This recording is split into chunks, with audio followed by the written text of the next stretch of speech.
Greetings, Stars fans, and welcome to the Central Division Champion, Western Conference Champion edition of the Two Brothers Mic'd Up show.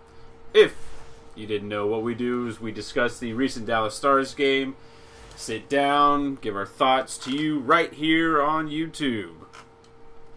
Like always, we start off going back to the last video. We give our predictions of what we think the scores are going to be, so always stick around to the end. Quinn, you liked a score of 4-3 for Dallas, the only score. Not gonna lie, halfway through that game, I was like, the Quinn jinx. The Quinn jinx is in full effect. Never happens. But then I liked a score for Dallas for the 5-3. And then a score of 2-1 for Nashville. So, getting right into it, we have Ryan Ellis scoring 19 seconds into the first period. Let's stop there, discuss the first period. How did you see Dallas playing in that one? It looked like it was going to be a revert back to old Dallas Stars, you know. That goal happens so quickly into the first period, and with that, it seemed like Dallas just really never got their stride. Yeah, they looked like they came out very uninspired. You know, they went in and they talked about how before this game they thought, you know, it'll be a good thing that game 82 actually means something, especially when St. Louis has a game that means the first place overall in the West is still up for grabs. They either needed to win or St. Louis to lose, and if the Stars lose, if they finish with the same record, Stars get the seed, but if St. Louis wins in any fashion and Dallas loses, then Dallas drops down to the second. And they came out pretty, would you say lazy is the right word for that first period? No, I would just say like they didn't know what they were doing. So it looked like they had the work ethic, but it just seemed like nobody wanted to go to the right spot where they needed to.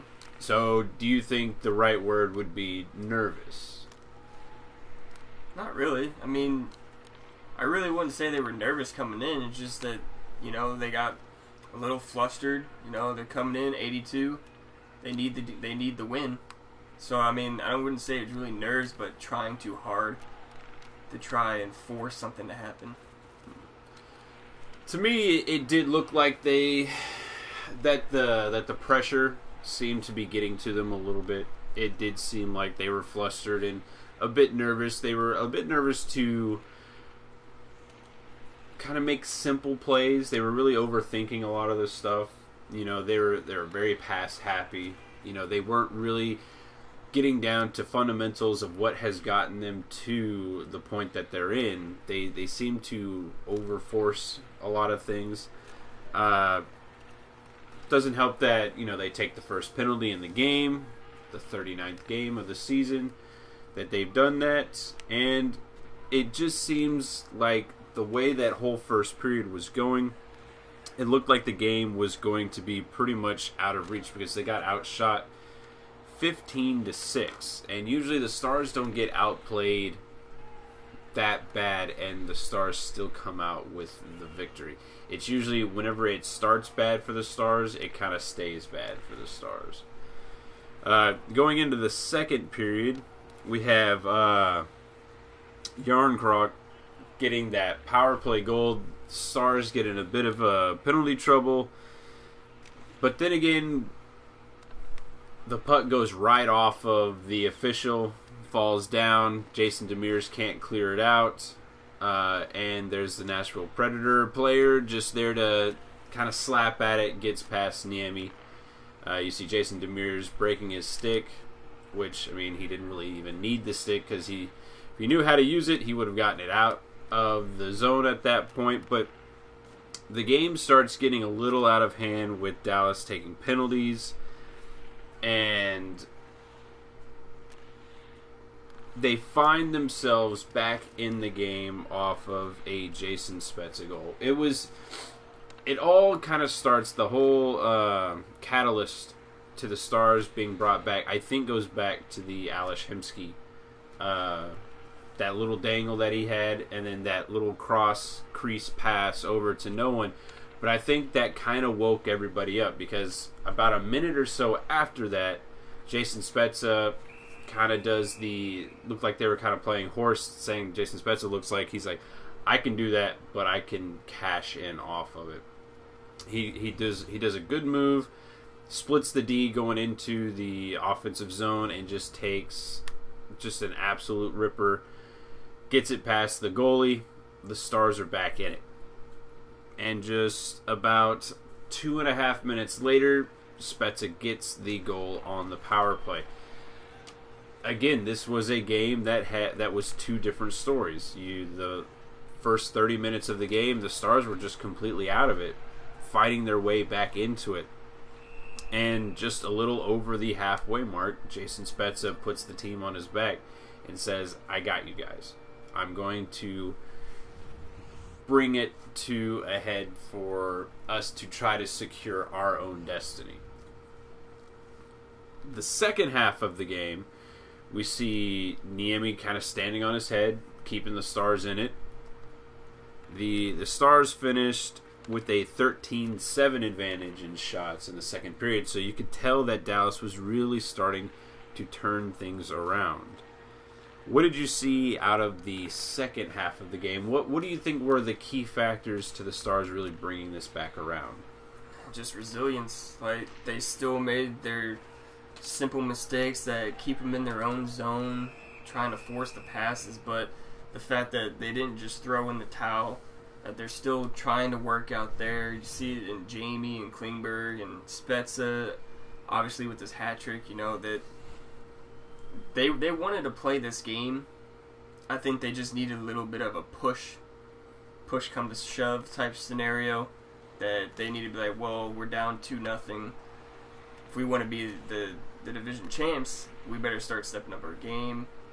And I think Jason Spezza is the perfect candidate to do that. Yeah, Jason Spezza as of late has really come on to the role that the Stars got him for. Not just leadership, but being able to actually finish on the plays.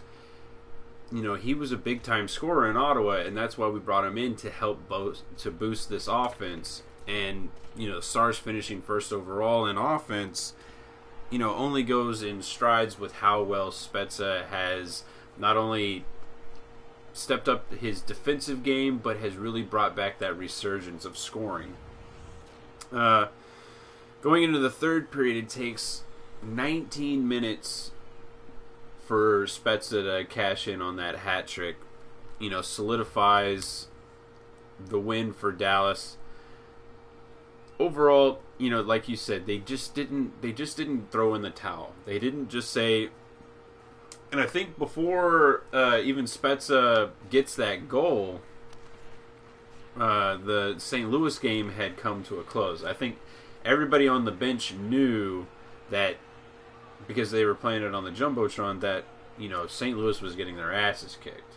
And it didn't matter what really happened out of this game. They were still going to be first overall. But to them, I think it really mattered going into the playoffs off of a positive note. Off of something that says we're not just going to limp into the playoffs.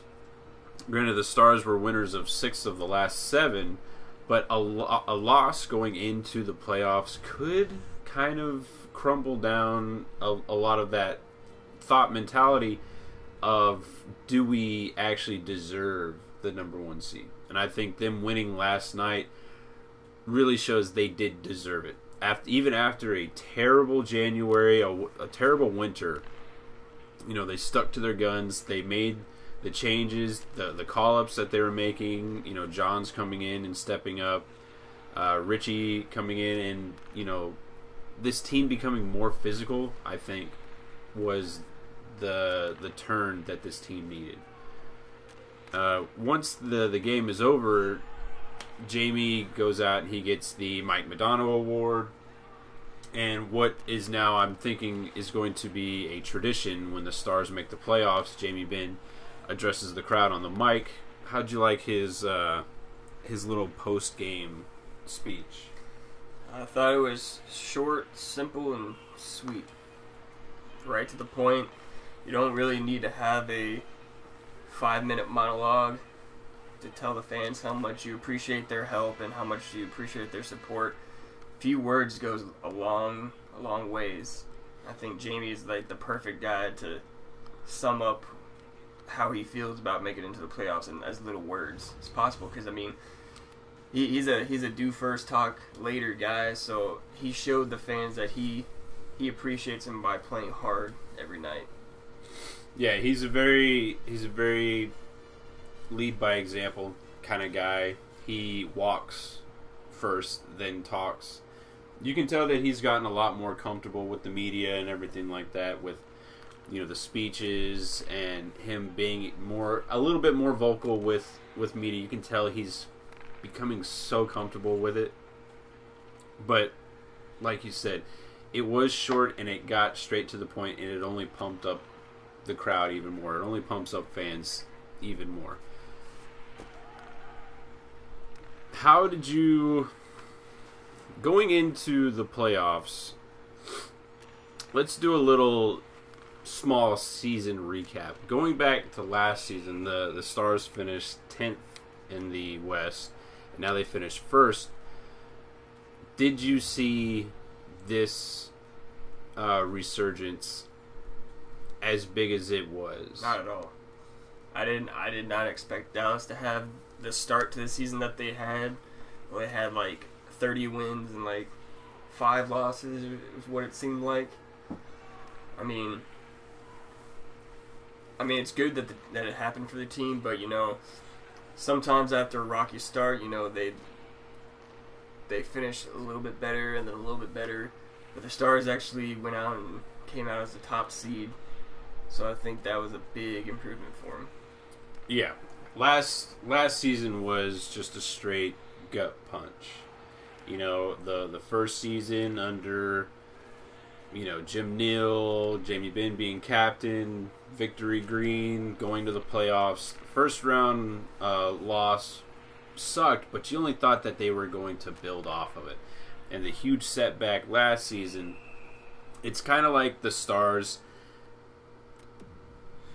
jumped a year, because I think last year should have been the first year, finishing 10th, and then last year should have been the first round loss, and then this year should be the first place overall. So it looks like they kind of had a little stumble ground, but they rebounded from that, and it only seemed they were more determined. Because you know what? The Stars could have easily had just not fought back out of that January. They could have gotten into a really dark place, and the goaltending could have just phoned it in, kind of like we saw last season. The defense could have crumbled under pressure of trying to get better. But the Stars showed, bringing in Niemi, bringing in Sharp and Oduya, I think really helped this team. The leadership, bringing in those Stanley Cups can really change a locker room, can really bring you out of those dark moments of a season to get you to this spot. Going into the playoffs, we see Demers making his way back, and then we're only seeing Sagan, Janmark, they're going to be healthy. Who do you think is on the outside looking in for defense? I honestly think that the defense that they had in last night's game is the defense that they're going to roll with. I would kind of like to see maybe, this is just a personal opinion, but I'd rather have Goligoski scratched and have Nemeth or Benn brought back in, because I do feel like those two played better defensively for this team, and that's what this team needs. They don't need more offense from the defense. They got Klingberg and Demers. Demers isn't as offensive as Klingberg, but he brings it when he needs to.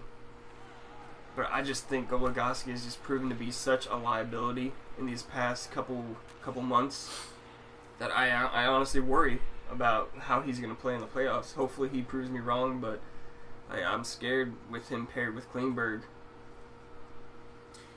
Yeah, I also think that the team that was started today is the one that's going into the playoffs come defense.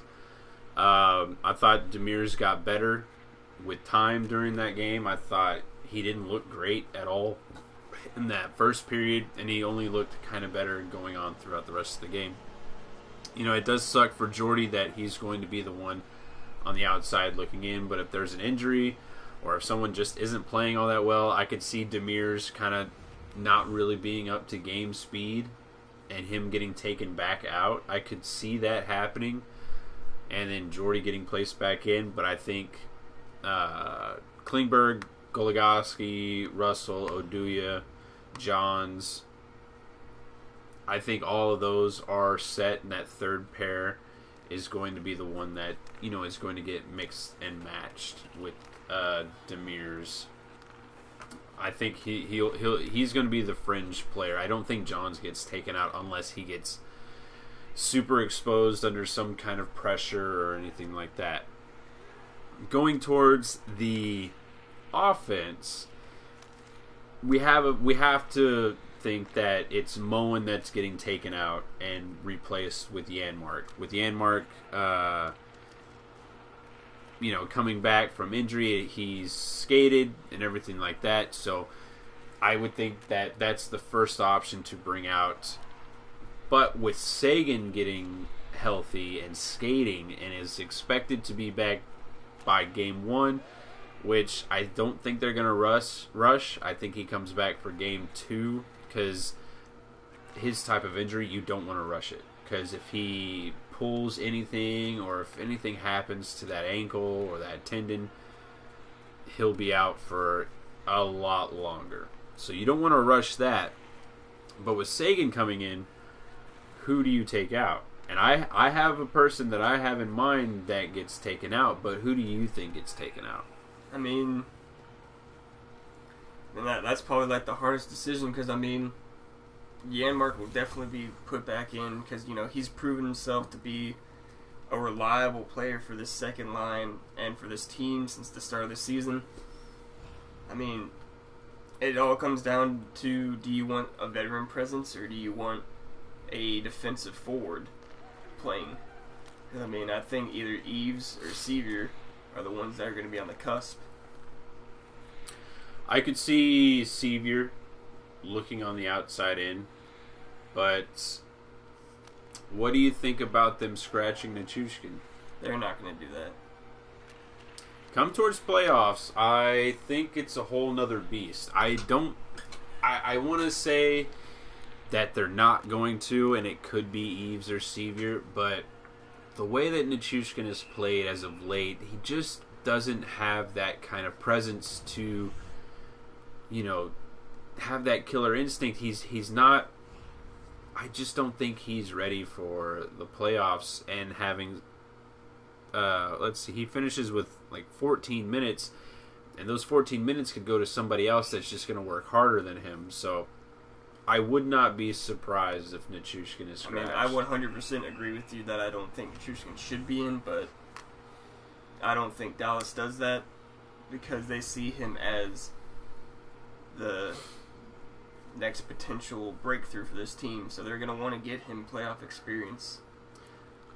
I will say, if Sagan's not back for game 1, I guarantee you that Nichushkin is doing an interview in game 1.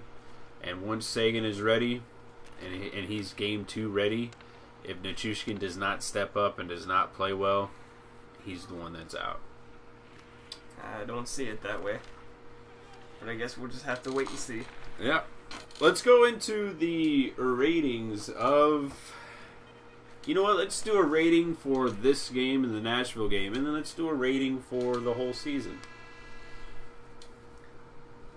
I give this game a C+. Because Spezza pretty much saved this game by himself, along with Niemi. But other than that, I didn't really see a lot of positive play from this team, except in probably like the last 20 minutes. I mean, yeah, they got 2 goals in the second period, but I mean, just turnover after defensive breakdown. So I would say I'd probably verge on giving them B-, but I'm gonna go with C+. I went with my heart on this one, and I gave an A+. Just because we came back, got the number one spot got overall. Got the homer glasses on. I put on my homer glasses with that one. The season as an overall, I'd say a B-. I'd say a B+ because they just had that bad winter, but they rebounded. Maybe an A- because they got the number 1 spot. I think, again, my heart says this team is just going to do so much, and that could be the homer in me talking. An A-, B+, whatever's in between that, I'm straight settled on. But now let's go into the playoffs. What are you going to be watching for in this series? Mainly defensive breakdowns. I think that is going to be the ultimate killer of this team.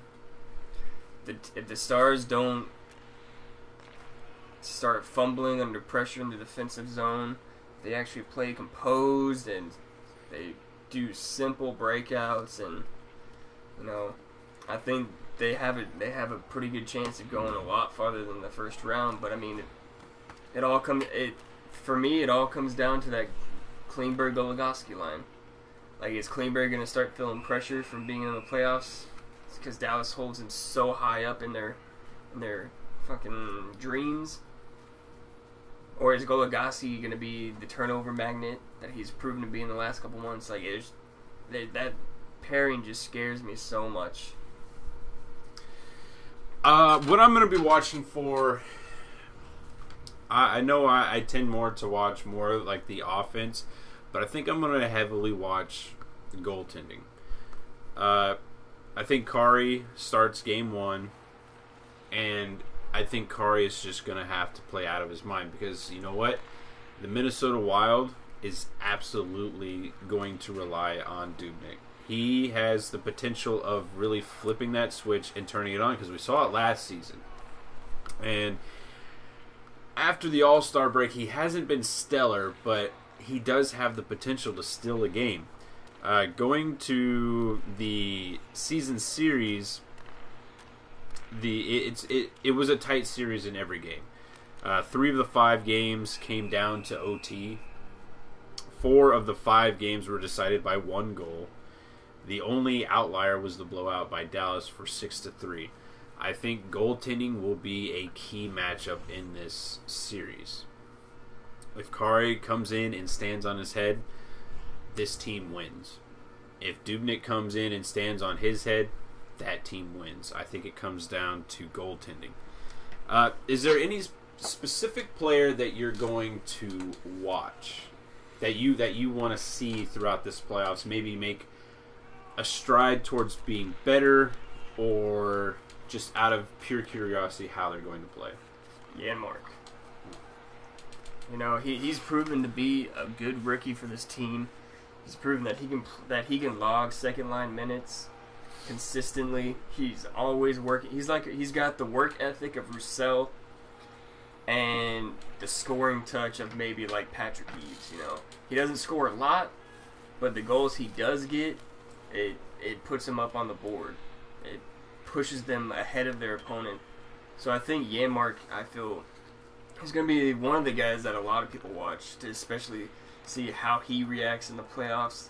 If he gets a big stride, I think that only helps Dallas in the years to come. If he fumbles under pressure and he's not playing very well, it's very likely he gets taken out and Richie gets put in.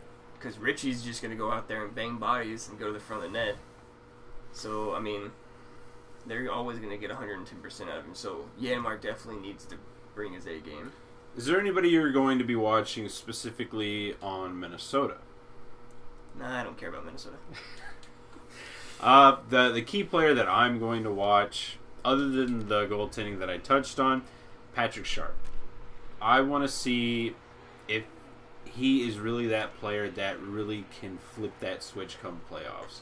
This is the player we brought in just for that. And, this is a guy that pretty much was in almost the lead for points come Chicago for their runs.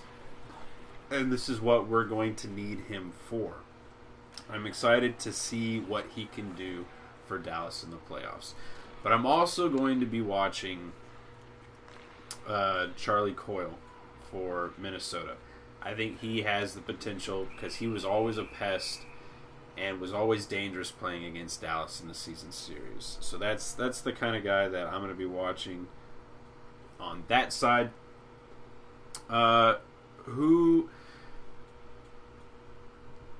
Dallas and Minnesota. Why do you think either one of these teams wins? For Dallas, just their offense is just going to light up Dubnyk. Minnesota, their fast-paced hitting game is just going to destroy our defense and make them second guess and fall apart. And their goaltending, like you said, he has the ability to flip on the switch. And I think those are the two factors that'll put Minnesota up. Yeah, no, I totally agree with you on the Minnesota thing. Why Dallas wins? Pure, straight offense. I don't think they're going to dazzle a lot with their defense, but Dallas does come in killing off like 63 of 69, 69, awesome, funny, penalties, so they're coming in off a really good penalty kill. Their special teams, I think special teams could play a real big factor in the playoffs, and you have to have good special teams going into the playoffs. So I think not only offense for Dallas, but special teams. For Minnesota, goaltending. I think it comes right down to goaltending. I don't think Minnesota can outscore us. They can. I think it's a 50-50 split on defending us, but they sure as shit could have a potential of dueling with the goaltenders. So I think that is a big factor as to how Minnesota could win. Dallas or Minnesota, why do they lose, in your opinion? Well, like I said in the last two about why they would win, Minnesota will lose if Dallas scores a lot on them and exposes their goalie, and Dallas loses if their defense can't hold it together. I think with how I feel Dallas loses, the depth scoring does not come into factor. If it's all relied on Jamie Benn or Spezza, I don't think the Stars are not necessarily strong, but they have relied coming down the stretch on their depth scoring. I think that's going to play a big key factor. Minnesota loses because Dallas has the best offense and they can't stop them from scoring. Who do you think is the game one starter? Do you think Kari is in, or do you think Niemi is in? I mean, it's a tough decision. I'll leave that one to Jim Nill and his company. Because, I think they said it best in the post game. You got one guy who's won a Stanley Cup, and you've got one guy that's played better as of lately. So, it's either experience or the better player. I think it's if Kari had started in tonight's game, I think Niemi would have been the game one starter. But Niemi starts in this game, so I think they kept Kari just a little bit fresher. Yes, the game is on Thursday, but I still think that extra day gives a clear factor as Kari gets the nod. How many games do you think this goes? Let's say 6. Like it in 6, huh? I like it in 5. And who do you think's the MVP of this series?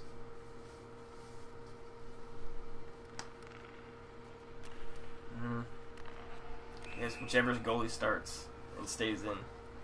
So you think I feel that's going to be the one that really whoever's the winning goaltender, you think is going to be the MVP of the series? Yes. I think. I know. I'm going to be watching Patrick Sharp, but the series MVP is going to have to be Dubnyk for the Wild. I think Jamie Benn might just be the MVP series. It seems a little ham-fisted to pick Jamie because he is such a great player, but I think, again, you pick the great players because they're supposed to be your great players come playoffs time. Game 1 on Thursday. What kind of score do you like for that one? Well, as long as Dallas plays poised and with composure, I don't see any reason why they can't win. So we'll say 4-2 for Dallas, and for Minnesota it'll be 5-3. It's because they have been closer games. I think in Game 1 they're going to be kind of feeling each other out. So with that, I like a low-scoring affair of 3-1 for Dallas and a 3-2 effort from Minnesota. With that, that is the conclusion for the regular season discussions. We'll be back after the first game of the playoffs, so be sure to tune in there. Be sure to subscribe, like the video down below, leave any kind of feedback down below. Remember, this is a show for fans, by fans, and, as always, tune in next time.